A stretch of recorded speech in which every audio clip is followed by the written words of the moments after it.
Thanks so much for joining me for this quick, easy, sophisticated bronze look. And I'm featuring a couple of new products from Chanel. We've got here the Le Beige Healthy Glow Sun-Kissed Powder, and this is in the shade Medium Rose Gold. I have an image of all 5 of them together if you want to get a comparison. I'll show that to you in the Get Ready With Me. I also have an image of all of the single eyeshadows that were released, and I picked one. There were actually 2 I was considering, but they were out of stock. So I picked this one, 238, and I'll show you a comparison of this one and the other neutral that I was considering. And another reason this went really quickly today is because of this brow product. I spent a lot of time on my brows, but this is a great new product from Jones Road Beauty, and I'll show you that in action. So let's go ahead and get started. Starting out with one of my favorite Le Beige products, it's the Water Fresh tint, and this one is in Medium Plus. So as you can see, it's a nice light layer, nothing too perfect. So we've got some dark spots. I've got to take care of that, as well as my eye concealer. So I've got my favorite eye concealer by Chanel in the shade 40. I've got a number 71 brush here. And then for dark spots, my Clé de Peau concealer. It's really great for more oily skin types, especially up here in the front. So I found this is the best concealer for dark spots, and then I just like to conceal here in the corners. And just a blemish here. Can't find my concealer brush, the number 57, so I'm just using the same eye brush. Okay, I'm gonna go in next with a little bit of the loose powder here, and I have mine in the shade 30. And I've got a MER Powder Brush. Because I have dark spots in some red, I'm going to go in with this Perfect Blur Powder by Chantecaille. And this is really great if you have discoloration like me and want to just do a bit of color correcting and smoothing of this area. I've got pores here, pigmentation, and then perfects a little bit more. Okay, next we're going to go in with a really quick brow. I received this from Jones Road Beauty. Thank you so much, Jones Road, for sending this. It's a really quick eyebrow because it's got almost a pomade texture, and it's a great shade match. It's not super dark, but it has the undertone that matches my eyebrows because my brows are quite sparse. And so sometimes when I add something that has a cooler tone, it's really intense.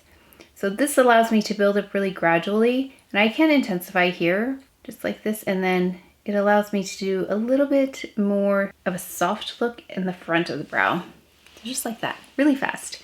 And there are particles in here that are hair-like particles, I believe, and it helps to build up the brows slightly. And also, because of the texture and the makeup of this, it helps to hold brows in place. So I don't actually need gel for this unless I want to really build up the volume. It's a really quick brow. And then I'm going to go in with this Patrick Ta brush. It's the eyebrow brush. So there's a spoolie on the end, and I really like the spoolie. Really like the spoolie. So we're just going to brush through, especially in the front here. Brush some of it away. I can just add a little more. Yeah, that's one of the fastest brows I've ever done, and it's because of this one right here. Okay, let's do eyes now. That's how fast it is to get this base on and then just to conceal and do brows. So we've got here the number 238 Quartz Fume, and I'll insert a little video here of all of the shades, and that's how I selected this one. And there's actually one more that I was considering, but it was out of stock. And that one was 236 Brun Talpa, and I'll show you a little swatch here. So I swatched them next to each other. I've got the Brun Talpa on the left side. It's like a lower left. So you can see that the Quartz Fume has a little bit of a bronzier tone, a little bit of an olive tone to it on the right side there, upper right, and then the lower left, it's kind of diagonal, has the other swatch of 236 Brun Talpa. So that's the other one I would have picked up, but I think this goes really well with a bronze look. Only other one that I would consider after having taken a look at them is number 222 Jade Facette, and that one looked really pretty layered over this one.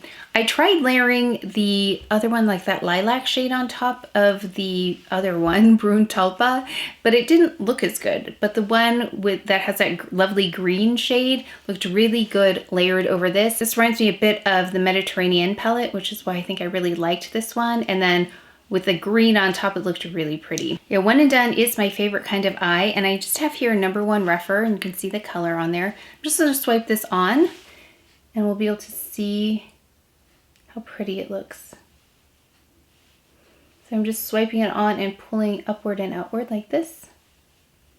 Add a little in the crease there, same brush. You can see how easy this is to work with. Just like that. One and done. I'm going to take a little bit, there's this teeny brush in here, there's also a little foam brush.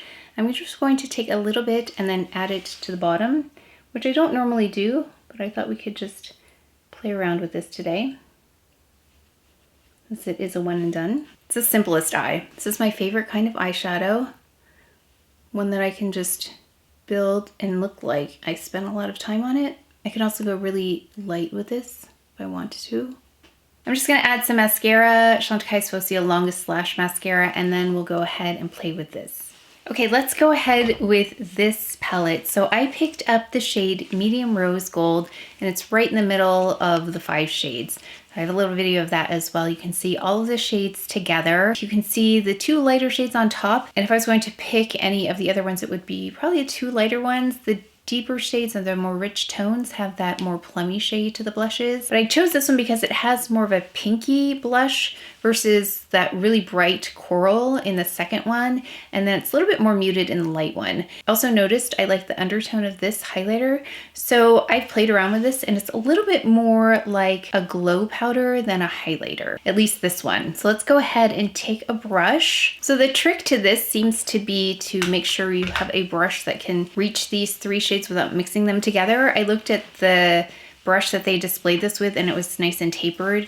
So one of the brushes that I thought might work from the ones that I have is this number 5 brush by REPHR because it can go in between without mixing the colors up. So I'm going to start with a blush, and it does mention in the directions part that you can use the same brush to apply all the shades. So we're going to start with the blush first, and you can see how pink this is compared especially to the other 2.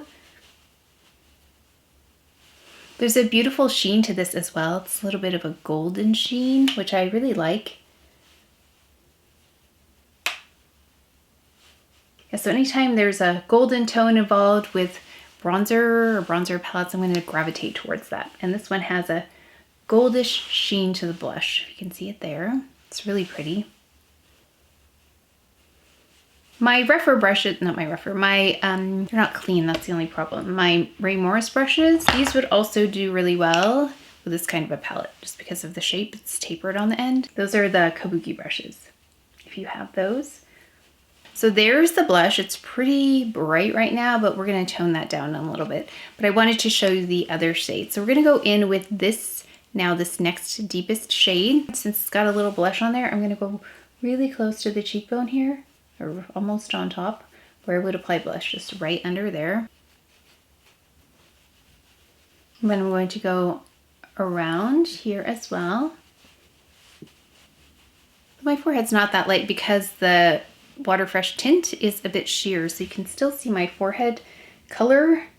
Just one of the things I like about not covering up my skin, so then it doesn't look like a mask.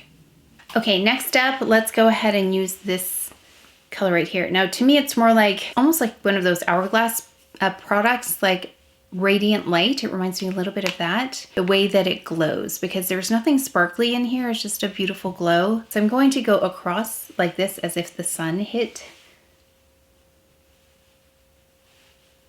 Across the bridge of my nose as well. Now this does have potential to bring about some texture, so I'm gonna go really kind of easy here. But if it's done lightly, it doesn't emphasize texture. It just really depends on how much you add. I'm gonna add a little to just the center of my forehead. Across the bridge of the nose again. Chin.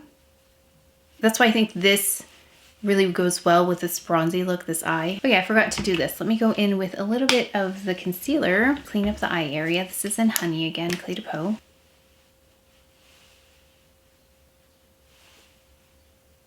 And then we're gonna add a lip, a Rouge Coco Baume in 940. This is the one that came out more in the winter, and I said, this really reminds me of a summer shade or spring shade, so let's go ahead with this.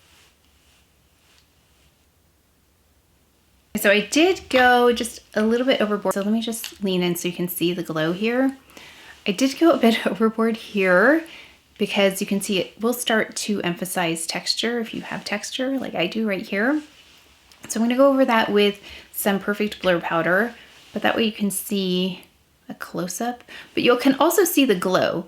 Like I like the glow here, but just being really strategic with it is, I think, the trick to using something like this. I just want to perfect that because I know how I can do that. So I'm going to take a little bit more of the Perfect Blur Powder, take down the glow just a little bit. It's not a lot. You can still see it from under. It's like that underglow, but I'm just taking it down a bit. Okay, and then you can even, if you want to take this down a little bit here, just some excess powder I've got, you can swirl them all together like this. But I feel like then it's more like that Guerlain Terracotta Light palette where it has all the, almost similar to this, where it has pink and brown shades and then a little bit of glow. That's what that reminds me of, but you can do that and then let's just add a little so you can see. But it's more of a, I mean, it's a combination of all of those shades, so it's a little bit pink. It's very sun-kissed looking though. Definitely looks like I've been in the sun. Then let me just do something with my hair here. So that took me about 30 minutes to film with talking. So without talking, this would probably take about 15 minutes to do this whole look. Really easy, and that's what I like the most about this. I also used fewer products than normal. I usually use more products if you've been here before. I layer products. I still used quite a few, but this was a very pared down, simple look for me. So starting with this brow product, I just wanted to highlight that because it's quickly become a favorite. Great undertone. You saw how quickly brows went. I didn't need a brow gel. Of course, if I want to build up more volume, I could use a gel, but that light brunette color is perfect for me. Then moving on to the eyeshadow. So this shadow, they say, can be worn 3 ways. You can use as an eyeliner, you can put it all over the lid, you can layer these as well. It's got a second skin feel, which I agree with. Now this does have a claim of 8 hours of comfort and wear, and I've worn this for about 10 hours and it does stay in place. It looks really lovely. It does have sage oil and film firming agents. So some of the things I've noticed about these palettes that I really like that are next generation eyeshadows is that they do have an oil element in them to some degree. So that might be a factor for you if you are considering these, but for me, worked out really nicely. And I believe that's what helps with that ease of application, easy to blend, really lovely. So I'm glad I picked this one up. If I were going to pick up any other ones, it would be that Brun Talpa that I talked about, as well as 222, that lovely green shade to layer on top of this. So I'm glad I picked that up, and I really love one and dones that look like you spent a lot of time on them, but you didn't, and that was the case with this. I feel like it looked like I did more than just sweep it on, but that's all I did. You can intensify a little bit. I put a little bit more in the crease there. So if you're like me and you like makeup that is quick to apply, but also looks lovely and lasts for a while, then you might really like this one as well. Now let's go on to this palette, which I don't think I realized the price of this until I paid for it, and it is $95. So let me know if other products that are this shape in the past have been this price point. I can't recall. It just seemed like it was more than what I paid for this size. But let's talk about this. I feel like if you want to maximize what this has to offer, then you'll want to use them separately like this. If you wanted this effect, just swirling them together, the Guerlain Terracotta Light that has all of the little, I'll link it below if you're not sure what I'm talking about, but it reminds me a lot of that. What makes this one different is that it is separated by color, so you can use them separately, which is what I did. So if that's what you want to do with this, I think you can get more out of this by using them separately. Now let's talk about each one. This blush has like a golden sheen to it. It's really beautiful, but I can't say that it outperforms or outdoes other blushes that I have. I still love the Valentino blush. I still think it outperforms this. It's pretty, but I think it outperforms that because the Valentino has a blurring effect to it as well and a little bit of color correcting for me, but it's a different product, but I'm just saying it doesn't outperform that. The bronzer was nice, but I don't think it's anything different than other bronzers that I've used. And then this powder, when I really thought about it, not being a highlighter actually is something that I like because I don't wear highlighter because I don't like things that are really, really reflective on my face. So I like that it's a glow, like a subtle glow like Hourglass powders.